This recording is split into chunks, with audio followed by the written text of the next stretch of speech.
penyebab utamanya itu dari efek rumah kaca akibat peningkatan emisi kendaraan bermotor. Solusi yang dapat kita lakukan ialah mengurangi penggunaan kendaraan pribadi dan lebih sering berjalan kaki atau bersepeda. Yang kedua ada kualitas air sumur menurun dan sering kering saat musim kemarau. Nah, penyebab utamanya itu adalah berkurangnya daerah hijau dan daerah resapan sehingga tingginya suhu di permukaan tanah. Solusi yang dapat kita terapkan ialah menanam pohon di sekitar pegunungan dan mereboisasi hutan-hutan yang telah ditebang. Yang ketiga itu ada naiknya tagihan listrik karena penggunaan kipas dan AC yang berlebihan.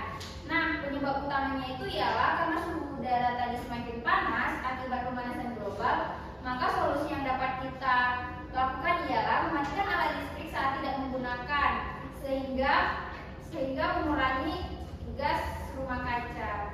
Mungkin sekian presentasi dari kelompok 2. Maaf jika ada kesalahan. Assalamualaikum. Baik, terima kasih.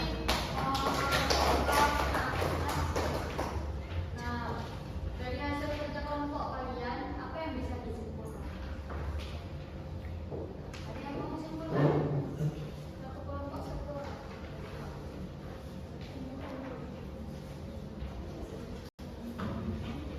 Baik, Delvi. Kesimpulan yang bisa kita ambil ialah perubahan iklim dan dampaknya ini sangat berpengaruh terhadap kehidupan dari lingkungan kita, pembangunan yang akan kita lakukan. Kemudian di perubahan iklim dan dampaknya ini ada dua faktor, yaitu ada faktor alami dan ada faktor antropogenik.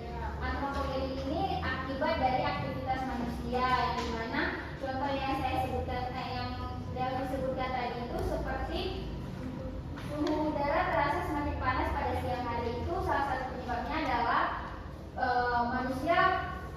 manusia banyak menggunakan kendaraan bermotor. Kemudian dapat kita lakukan mitigasi dan adaptasi yang dimana bisa kita melakukan penanggulangan dan penyesuaian terhadap apa yang telah terjadi pada perubahan iklim dan dampaknya di kehidupan kita. Oke, terima kasih Delvi. Betul.